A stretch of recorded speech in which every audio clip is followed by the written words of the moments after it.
Hello friends, you are most welcome on our YouTube channel Zakir Abbas. साथियों, आज 8 जून 2022 को उत्तर प्रदेश माध्यमिक शिक्षा सेवा चयन बोर्ड प्रयागराज के द्वारा ये विज्ञप्ति इशू की है और ये गुड न्यूज़ है उन सभी साथियों के लिए। बहुत बड़ी गुड न्यूज़ है साथियों, जो यूपी के अंदर टीजीटी एंड पीजीटी, देखिए टीजीटी और पीजीटी के लिए जो साथी तैयारी कर रहे थे, अपनी तैयारियों में जुटे हुए थे और जिनको एक मौका चाहिए था अपना फ्यूचर सिक्योर करने के लिए, उन सभी साथियों के लिए बहुत ही सुनहरा अवसर आया है। बहुत बड़ी संख्या में ये विज्ञापन एडवर्टीजमेंट निकाला गया है। काफ़ी अच्छी यहाँ पर पोस्ट आपको देखने को मिलने वाली हैं और ये विज्ञप्ति आपके सामने है, इसको अच्छे से आप देख सकते हैं, जिसके अंदर वेब एड्रेस गिवन है कि जहां से आप आवेदन कर सकते हैं और एडवर्टीजमेंट की इसकी कंप्लीट डिटेल यदि आपको चाहिए तो आप यहां पर www.upsessb.org को ओपन कीजिए और सारी डिटेल अच्छे से चेक कीजिए। स्टार्टिंग जो हो रही है वैकेंसीज 9/6/2022 से आपके लिए ये स्टार्ट हो जाएंगी। आप वहां से अपना आवेदन कर सकते हैं, मगर आवेदन करने से पहले आप वेबसाइट पर अच्छे से जो अभ्यर्थी अप्लाई करना चाहते हैं वो पहले अपना अच्छे से एडवर्टाइजमेंट देख लें, अपना एलिजिबिलिटी क्राइटेरिया चेक करें और उसी के बाद अपना फॉर्म फिल करें। 9/7/2022 तक इसकी लास्ट डेट है, जो आपको उससे पहले अपना आवेदन करना पड़ेगा। इस डेट से पहले आपको अपना आवेदन साथियों करना पड़ेगा यदि आप इंटरेस्टेड हैं तो। चलिए मैं एडवर्टाइजमेंट की कॉपी आपको दिखा देता हूं और सारी शर्तें और नियम आपको दिखा देते हैं। देखिए साथियों, आपके सामने ये उत्तर प्रदेश माध्यमिक शिक्षा सेवा चयन बोर्ड प्रयागराज लोगो नज़र आ रहा है और ये विज्ञापन यानी कि एडवर्टीजमेंट नंबर 01/2022 जो कि आपके लिए टीजीटी के लिए, देखिए ये जो विज्ञापन है ये टीजीटी पोस्ट के लिए है और इसकी क्या डिटेल है उसको अच्छे से आप देख लीजिए। देखिए यहाँ पर फॉर्म जो आप अप्लाई करेंगे, आवेदन जो है वो 9/6/2022 से स्टार्ट हैं और जो इसके लिए फ़ीस है वो 9/6/2022 से आप उसको सबमिट कर सकते हैं। और पंजीकरण, देखिए यहाँ पर जब आप ऑनलाइन आवेदन करेंगे तो पहले रजिस्ट्रेशन करना होगा आपको, फिर उसके बाद उसकी फ़ीस सबमिट करनी होगी और लास्ट में कंप्लीट करना है। और कंप्लीट करने के लिए फॉर्म 2 ज़रूर इसको अप्लाई करना है। बहुत से साथी सोचते हैं कि फ़ीस सबमिट हो गई और फॉर्म कंप्लीट हो गया, तो ये गलती बिल्कुल मत करना। यूपी का सिस्टम थोड़ा अलग रहता है, तो आपको अच्छे से समझना पड़ेगा कि पहले चरण में आपको आवेदन करना है यानी कि रजिस्ट्रेशन करना है सबसे पहले, उसके बाद आपको फ़ीस करनी है सबमिट और आफ्टर देन फीस सबमिशन के बाद आपको फॉर्म का सेकंड पार्ट भी सबमिट करना है और इसकी लास्ट डेट रहेगी 9/7/2022, जबकि फ़ीस के लिए 6/7/2022 है और फर्स्ट पार्ट के लिए रजिस्ट्रेशन के लिए 3/7/2022 है। 3/7 के बाद आप इस फॉर्म को अप्लाई नहीं कर पाएंगे यदि आपने आवेदन नहीं किया तो इन डेट्स का सबसे पहले ध्यान रखिए। और फॉर्म का 3 प्रोसेस में आपका ये 3 चरण में फॉर्म को कंप्लीट करना है, इस चीज़ का बेहद ध्यान रखिएगा, ठीक है। अब आगे जो ये महत्वपूर्ण बात है, देखिए यहाँ पर हैं 3539 पद हैं, यानी कि जो टीजीटी के जो पोस्ट हैं ये सभी सब्जेक्ट इसमें इंक्लूड हैं और मेल और फीमेल यानी कि बॉयज़ एंड गर्ल्स का जो है वो भी इसके अंदर इंक्लूड है। और टोटल मिलाकर जो ये पद हैं टीजीटी के 3539 पद हैं। एडवर्टाइजमेंट नंबर रहना है जिसका 01/2022। आगे देख लेते हैं, जो महत्वपूर्ण निर्देश हैं वो आपको गिवन है। नंबर 1, आपको जो वेबसाइट का ये वेब एड्रेस गिवन है यहीं से आपको आवेदन करना है और इसकी वेबसाइट जो हमने अभी देखा है, देखिए एडवर्टाइजमेंट नंबर 1 है ये, और आपको इसके अंदर विस्तृत जानकारी के लिए आपको पैरा संख्या 2 में बहुत सारी चीज़ें दी हुई हैं जो आपको आवेदन करने से पहले एक बार देखना, उनका अनुसरण करना ज़रूरी है। उनको ज़रूर देखिएगा, अदरवाइज़ आपकी यदि कोई भी गलती रह जाती है तो फिर उसको मान्य नहीं रहेगा। इसलिए पहले ही बता रहे हैं कि देखिए अभ्यर्थी आवेदन करने से पूर्व अपनी पात्रता सुनिश्चित कर लें। अंतिम तिथि, पदों की संख्या जो भी निर्धारित की गई है, जो भी शर्तें हैं उनको अच्छे से देख लें। लिखित परीक्षा के लिए अभ्यर्थी प्रवेश पत्र ऑनलाइन आवेदन द्वारा दी गई सूचना पर आधारित होगा। जो भी आपका रिटर्न होगा, जो आप सूचना दे रहे हैं, अगर गलत पाई जाएंगी तो उसमें आपको निरस्त कर दिया जाएगा। जो भी आपने सूचना दी है आपकी पहले वेरिफिकेशन नहीं होगी, बाद में जब आप एग्ज़ाम क्लियर कर लेंगे अगर उस सूचना में कोई गलती पाई गई मानदंडों पर नहीं हुआ, जो आरआर होते हैं, यदि आप उस पर फुलफ़िल नहीं कर पाएंगे तो आपका परीक्षा में आप पास भले ही हो जाएं मगर उसको निरस्त कर दिया जाएगा। ठीक है, पदों की संख्या घट और बढ़ सकती है, ये देख लीजिएगा। और यहाँ पर आपको केवल एक बार ही फॉर्म अप्लाई करना है। देखिए, फॉर्म में कोई गलती नहीं करनी है क्योंकि संशोधन का यहाँ पर यानी कि करेक्शन का मौका नहीं मिलने वाला है। इस चीज़ को अच्छे से समझ लें। अलग अलग विषय हैं आपके, तो जैसे आप एक ही टीजीटी पद के लिए अलग अलग विषय से अप्लाई करना चाहते हैं, जैसे हिंदी, इंग्लिश, उर्दू, आप अगर एलिजिबल हैं तो आप बेशक कर सकते हैं अलग अलग फॉर्म अप्लाई, मगर एक पोस्ट के लिए हिंदी के लिए एक फॉर्म, इंग्लिश के लिए एक और उर्दू के लिए एक, इस तरह आपको ध्यान रखना होगा। अगर उसमें 2 बार फॉर्म अप्लाई कर दिया तो आपका आवेदन कैंसिल कर दिया जाएगा। ठीक है साथियों, और जो रिटर्न परीक्षा होगी उसके अंदर जो हमारी भाषा होगी, देखिए अगर आप हिंदी चूज़ करेंगे तो हिंदी का हिंदी में होगा, और जो इसके अंदर जो भाषा आएंगी पेपर के अंदर, जो लैंग्वेज होगी, संस्कृत में होगी, उर्दू में होगी। इस चीज़ का ध्यान रखिएगा। ठीक है,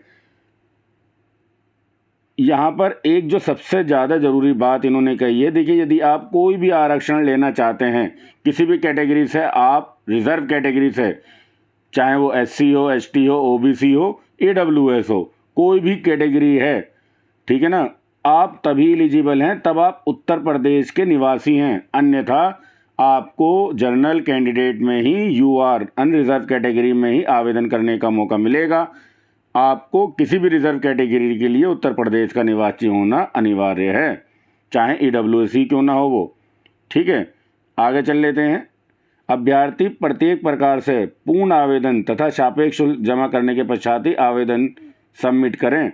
देखिए, आप अगर सबमिट का बटन वहाँ पर दबा देते हैं, इस चीज़ में कोई भी गलती ना करें, पहले अच्छे से देख लें, सारा आवेदन कर चुके हों और फॉर्म की जो फीस है वो भी सबमिट कर चुके हैं, तभी आप सबमिट करना उसको सुनिश्चित करें, ऐसी गलती ना करें उसमें। ठीक है, क्योंकि निर्धारित तिथि के पश्चात कोई भी आवेदन स्वीकार नहीं किया जाएगा और ना ही सापेक्ष जमा किए जाएंगे। देखिए, यदि आपने फॉर्म अप्लाई कर दिया और फॉर्म को कंप्लीट नहीं किया तो आवेदन की तिथि निकलने के बाद ऑफलाइन तरीके से कोई भी किसी प्रकार की हार्ड कॉपी ये नहीं लेंगे आपसे। ओनली ऑनलाइन फॉर्म ही एक्सेप्ट है, आवेदन ऑनलाइन होगा, उसके पास कोई भी मौका नहीं मिलेगा। देखिए, ऑनलाइन आवेदन के बाद आपने जब अपना फॉर्म सबमिट कर दिया तो संशोधन करने का मौका नहीं दिया जाएगा। इसलिए जो भी आपको फॉर्म भरना है बहुत सावधानी के साथ भरना है, कोई भी संशोधन का मौका बिल्कुल नहीं मिलने वाला है। इस चीज़ का ध्यान रखिएगा साथियों।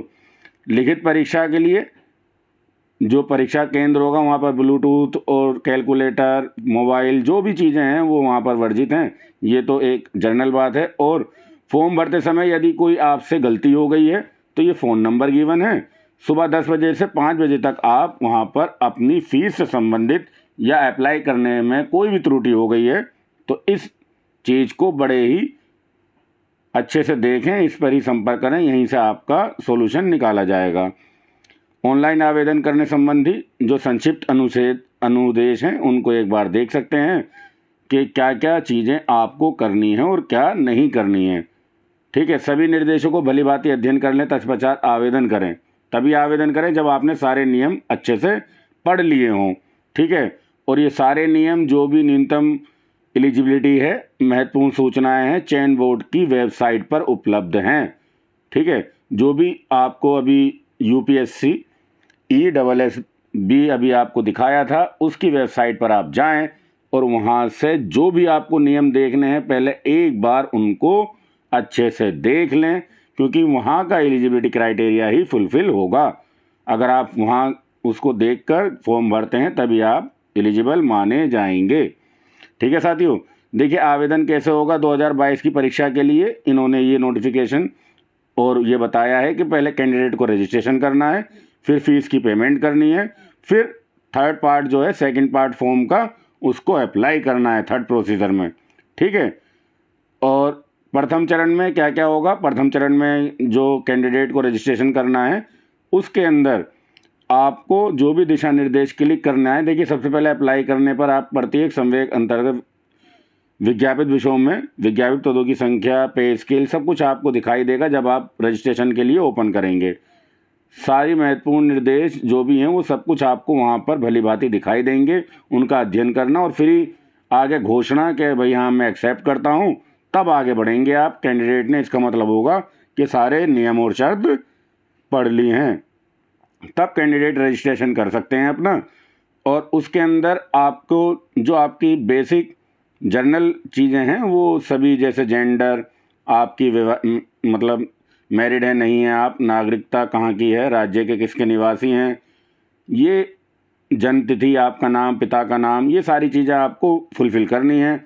अपनी कैटेगरी, जो भी आपकी कैटेगरी है, मोबाइल नंबर, बाकी सारी सूचनाएं जो फॉर्म में दे रखी होंगी वो रजिस्ट्रेशन आप वहाँ से कर सकते हैं साथियों। ठीक है, फिर सबमिट का उसको सबमिट कर देना जब फॉर्म आप उसके अंदर फिल कर दोगे एंट्रियों को, और रजिस्ट्रेशन आपकी स्लिप आ जाएगी, उसका प्रिंट आउट ज़रूर ले लें, स्क्रीनशॉट और उसका प्रिंट आउट ज़रूर ले लें। दूसरे में आपको फ़ीस सबमिट करनी है। सेकंड ऑप्शन के अंदर जो भी आपको क्रेडिट कार्ड, नेट बैंकिंग या कार्ड पेमेंट जैसे भी आपको फीस पे करनी है, आप अपनी फ़ीस को पे कर सकते हैं। ट्रांजैक्शन आईडी आएगी, फ़ीस जो जैसे ही आप सबमिट करेंगे उसका स्क्रीनशॉट ज़रूर लेकर रखें, वो आगे तक आपके लिए काम आएगा। ठीक है, अब यहाँ पर देख लें क्या शुल्क क्या क्या रहने वाला है। देखिए, सामान्य के लिए 750 रुपये 750, EWS के लिए 450, OBC के लिए 750 और अनुसूचित जाति के लिए 450 और अनुसूचित जनजाति के लिए 250 रुपये, ये फीस है टोटल।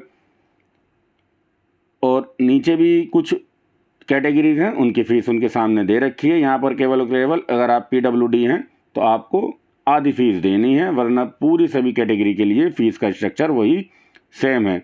जब आप देखिए ये तीसरा चरण यानी कि थर्ड स्टेज, जहाँ पर आपको फॉर्म कंप्लीट करना है।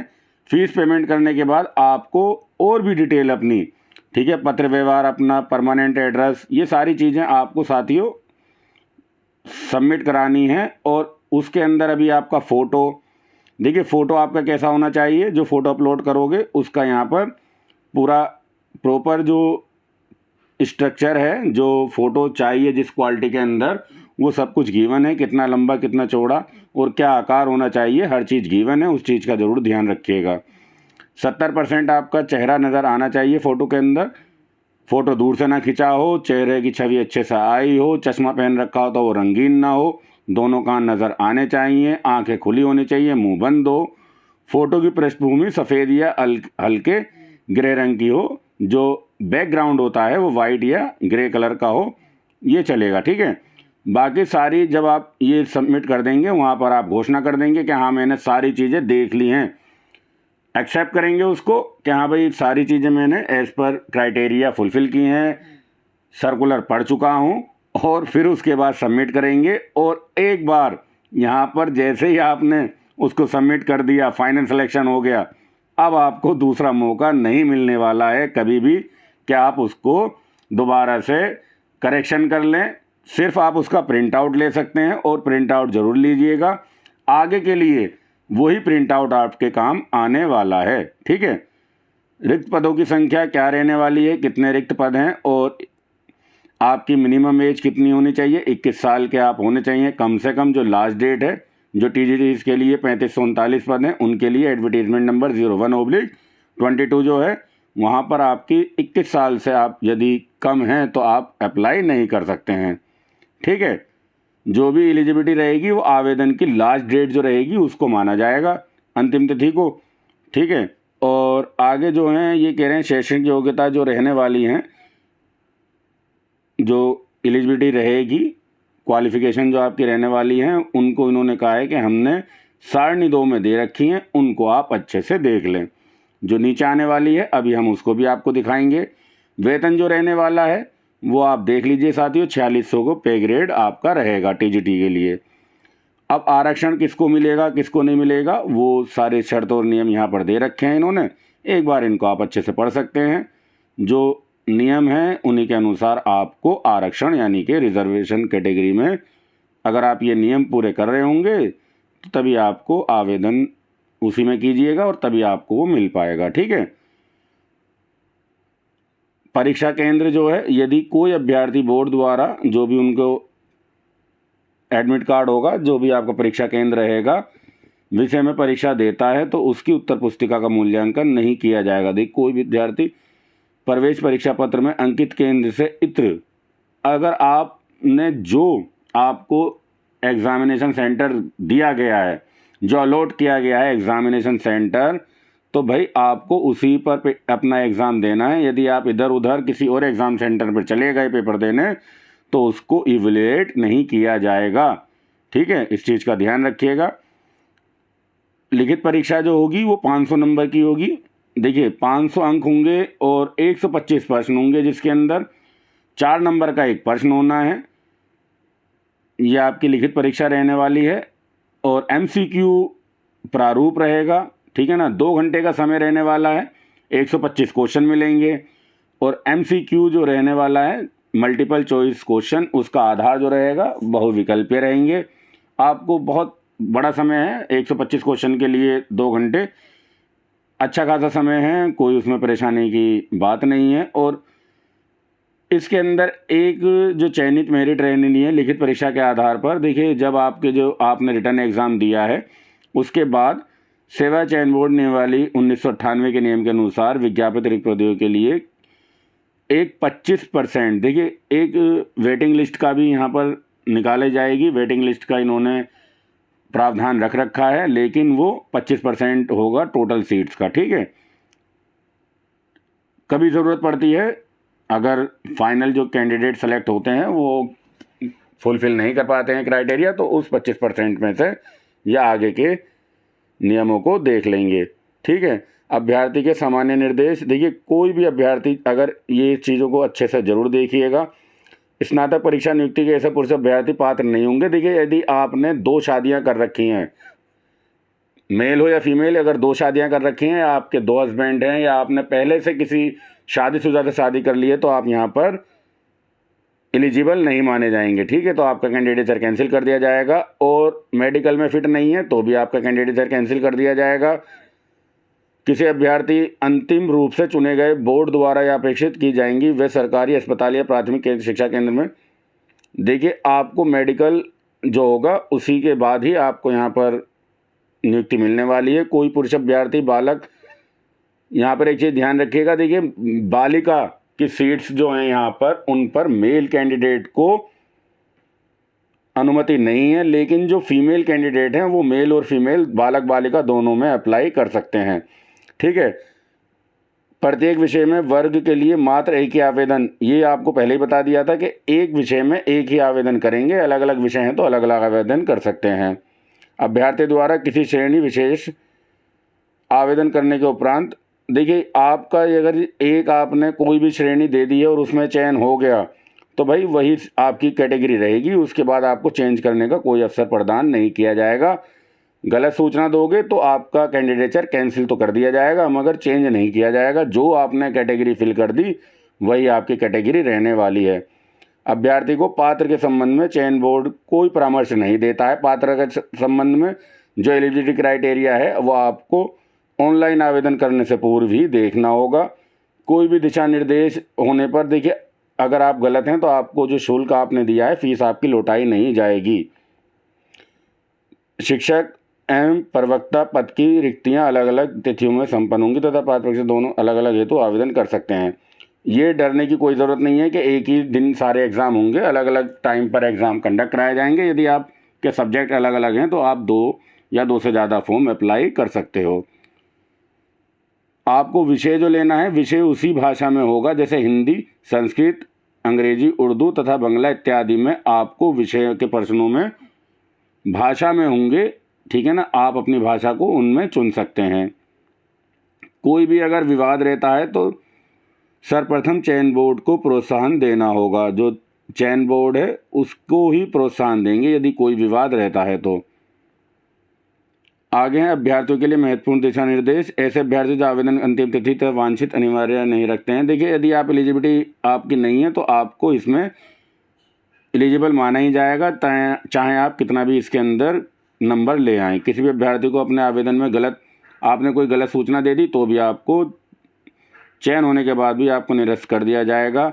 नकल पकड़ी गई आपके, ठीक है, तो भी आपको यहाँ पर कैंसिल कर दिया जाएगा। चयन बोर्ड या उनके द्वारा सूचनाओं पर आधारित लिखित परीक्षा में आपने कोई गड़बड़ की है लिखित परीक्षा में, तो भी आपका कैंडिडेचर कैंसिल कर दिया जाएगा। चयन बोर्ड को उनकी पात्रता के संबंध में कोई परामर्श नहीं देता है, इसलिए उन्हें विज्ञापन, देखिए चयन बोर्ड जो है आपका, जो भी आपकी एलिजिबिलिटी क्राइटेरिया है वो उसके जिम्मेदारी नहीं ले रहा है। आप अपनी एलिजिबिलिटी अच्छे से चेक कर लें, आप एलिजिबल हैं या नहीं, ये आपकी जिम्मेदारी है, ठीक है। परीक्षा की तिथि, वो समय और केंद्र अनुक्रमांक सहित प्रवेश पत्र डाउनलोड करने पर और ईमेल के द्वारा आपको इसकी जानकारी दी जाएगी। आप अपने जब रोल नंबर डाउनलोड करेंगे एडमिट कार्ड, उसमें आपको सारी सूचनाएं दे दी जाएंगी। ऑनलाइन सबमिट होने के पश्चात कार्यालय में अभ्यर्थी के आरक्षण श्रेणी, देखिए आपने जो अपनी कैटेगरी भर दी, जेंडर जो आपने, जन्म तिथि, इसमें कोई भी परिवर्तन नहीं किया जाएगा। रजिस्ट्रेशन के समय ही जो करना है कर लीजिए, उसके बाद कोई परिवर्तन नहीं किया जाएगा। आपकी 10th की सर्टिफिकेट को ही जन्म तिथि जो है वही वैलिड मानी जाएगी जो आपके 10वीं की मार्कशीट में अवेलेबल है, ठीक है। आगे कह रहे हैं लिखित परीक्षा में सफल अभ्यर्थी के लिए जो भी शैक्षणिक योग्यता की पुष्टि है, अंक पत्र हैं, वो सब जो चयन बोर्ड की सूची है उसके द्वारा आपको ऑनलाइन अपलोड करना होगा। उसी का जब आप कर लेंगे तो सारी की सारी आपको अपनी जो डिटेल हैं दोबारा से वो अपलोड करनी होंगी जब आपका सिलेक्शन हो जाएगा। आवेदन पत्र में यथास्थान में नवीनतम फ़ोटो लगाएं। देखिए सिग्नेचर और आपके जो फ़ोटो हैं वो बिल्कुल नवीनतम होने चाहिए ताकि आगे कोई परेशानी ना हो, ठीक है साथियों। देखिए कोई भी यदि आपकी गड़बड़ होती है तो ये नंबर हैं, फॉर्म भरते में आप इस पर कर सकते हैं। और डेट आपको 6-7 से शुरू है और 7-9 से आपको आवेदन करना है, लास्ट डेट है। तो आशा करते हैं साथियों जो आपको ये जानकारी दी गई है ये आपके लिए काफ़ी महत्वपूर्ण रही होगी। और देखिए यहाँ पर जो आपके लिए सर्टिफिकेट हैं वो भी दे रखे हैं जो जिस कैटेगरी, रिजर्व कैटेगरी से संबंधित है साथी, तो इनको देख सकते हैं। एडवर्टीजमेंट की कॉपी चाहिए तो आप हमारे वीडियो के डिस्क्रिप्शन से इसको अवेलेबल करा सकते हैं, वहाँ से डाउनलोड कर लिएगा। एक टेलीग्राम चैनल का लिंक है, वहाँ से आप हमारे अलग अलग जो भी पोस्ट आती हैं वहाँ पर टेलीग्राम चैनल पर आपको प्रोवाइड कराई जाती हैं। हर तरीके की जो भी न्यूज़ आती हैं, टीजीटी, पीजीटी, पीआरटी, एनटीटी, हम हर तरीके की न्यूज़ आपको देते हैं अपने टेलीग्राम चैनल पर। तो आप वहाँ से हमारा टेलीग्राम चैनल ज्वाइन करना चाहें तो ज्वाइन कर सकते हैं। देखिए साथियों ये आपके सामने लिस्ट है, कितनी कितनी सीट्स किस किस विषय की हैं, अच्छे से एक बार देख लीजिएगा। हर विषय की सीट्स गिवन है और कितने विषय हैं, टोटल मिलाकर 15 विषय हैं जो बालक वर्ग के हैं। इसमें केवल और केवल मेल, मतलब मेल कैंडिडेट, और एक तो मेल और फीमेल दोनों अप्लाई कर सकते हैं क्योंकि महिलाएं इन कैटेगरी में अप्लाई कर सकती हैं, इन 15 की 15 कैटेगरी में। मगर ये सिर्फ फीमेल के लिए हैं, यहाँ पर केवल महिलाएं अप्लाई करेंगी, यहाँ पर पुरुष साथी अप्लाई नहीं कर सकते हैं, ठीक है, इन कैटेगरी के लिए, इस वाली सीट्स के लिए। अब यहाँ पर आपके सामने गिवन है, इंग्लिश के 275 पद हैं, जर्नल के ओबीसी के 156 और एससी के 79 टोटल, इंग्लिश के 511 हैं, हिंदी के 509, गणित के 508, ठीक है। अब इन विषयों के लिए जो जो आपकी एलिजिबिलिटी रहनी है तो उसके लिए आपको जो बोर्ड ने अभी ऊपर आपको दिया है उस पर जाकर चेक कर लें एलिजिबिलिटी क्राइटेरिया क्या रहने वाला है और वहीं से आप अपना आवेदन कर सकते हैं। देखिए ये ऊपर पोस्ट थी और आगे यहाँ पर इन्होंने शॉर्ट्स में जो भी आपके लिए एलिजिबिलिटी दे रखी है। यदि आप हिंदी विषय के लिए हैं तो हिंदी में आपने ग्रेजुएशन कर रखी है और बीएड हो, ठीक है, या हिंदी एवं संस्कृत विषय के साथ अथवा समक्ष परीक्षा आपने कर रखी हो। हिंदी में आपको हिंदी के साथ संस्कृत भी यहाँ पर अनिवार्य मांगी गई है। ऊपर हिंदी एवं संस्कृत दोनों हैं, बीएड कर रखी हो। गणित के लिए आपने बीएससी कर रखी हो मैथमेटिक्स से, या बीए गणित से कर रखा हो और बीएड हो। गृह विज्ञान के लिए आपने गृह विज्ञान का ग्रेजुएशन कर रखी हो या इकोनॉमिक्स, होम इकोनॉमिक्स कर रखी हो, घरेलू विज्ञान बीएड कर रखा हो तो आप चलने वाले हैं। उर्दू के लिए आपने उर्दू ग्रेजुएशन में ले रखा हो और बीएड कर रखी हो तो आप एलिजिबल रहने वाले हैं। और इसके अलावा भी आप अच्छे से एलिजिबिलिटी क्राइटेरिया जो हैं उनको अच्छे से चेक कीजिएगा। जो सीटेट के रिगार्डिंग है, मिनिमम परसेंटेज क्या रहने वाली है, बोर्ड की वेबसाइट पर ये गिवन है। उनको हम अच्छे से आपको एक वीडियो और बनाएंगे, उसमें सारे नियम और अच्छे से क्लियर करेंगे साथियों। ठीक है। यहाँ पर आप अपनी पोस्ट के अनुसार जो भी आपके वाणिज्य हैं, देखिए तो आपको बीकॉम करनी होगी, कृषि के लिए बीएससी कृषि प्रशिक्षण करना होगा और उसके साथ बीएड भी अनिवार्य है। कला के लिए आपको कला की डिग्री चाहिए और बीएड चाहिए। ये सारे के सारे आप अच्छे से ये सारे विज्ञापन और उनका एलिजिबिलिटी क्राइटेरिया देखिए। जो सामाजिक है, सामाजिक के अंदर आपको इतिहास, भूगोल, राजनीतिक शास्त्र और अर्थशास्त्र, इन चारों में से कम 2 सब्जेक्ट आपने अपने ग्रेजुएशन में पढ़े हों, जब भी आप एलिजिबल रहेंगे। और जीव विज्ञान में आपने जंतु विज्ञान या वनस्पति विज्ञान में आपने बीएससी कर रखी होगी तो भी एलिजिबल रहने वाले हैं। विज्ञान में आपने फिजिक्स या केमिस्ट्री के साथ बीएससी कर रखी होगी तो एलिजिबल रहने वाले हैं। और सभी साथियों को यहाँ पर हम कहना चाहेंगे कि एक बार आवेदन करने से पहले इस एडवर्टीज़मेंट को अच्छे से पढ़ लें, क्योंकि देखिए हमने जितनी कोशिश कर सकते थे आपको समझाने की कोशिश की है साथियों। कुछ चीज़ें यदि यहाँ पर छूट गई हैं क्योंकि एडवर्टीज़मेंट नंबर ये बहुत बड़ा है, इसलिए सारी चीज़ें समझा पाना बड़ा मुश्किल है, वीडियो बहुत बड़ी बन जाती है। फिर भी हम आपसे कहेंगे कि पूरे एडवर्टीज़मेंट को हमारे वीडियो के डिस्क्रिप्शन से डाउनलोड कीजिएगा और अच्छे से पढ़िएगा, तभी आवेदन करिएगा। अभी आवेदन करने में बहुत टाइम है, 1 महीने का टाइम है। उससे पहले आप अपने सारे नियम और शर्तें अच्छे से चेक कर लें। और यदि आपकी फिर भी कोई क्वेरीज रह जाती है और हम आपकी हेल्प करने के लिए तैयार बैठे हैं, आप वीडियो के कमेंट बॉक्स में अपना प्रश्न जरूर लिखें यदि आपके मन में कोई भी शंका अभी रह जाती है। वीडियो देखने के लिए बहुत बहुत धन्यवाद साथियों।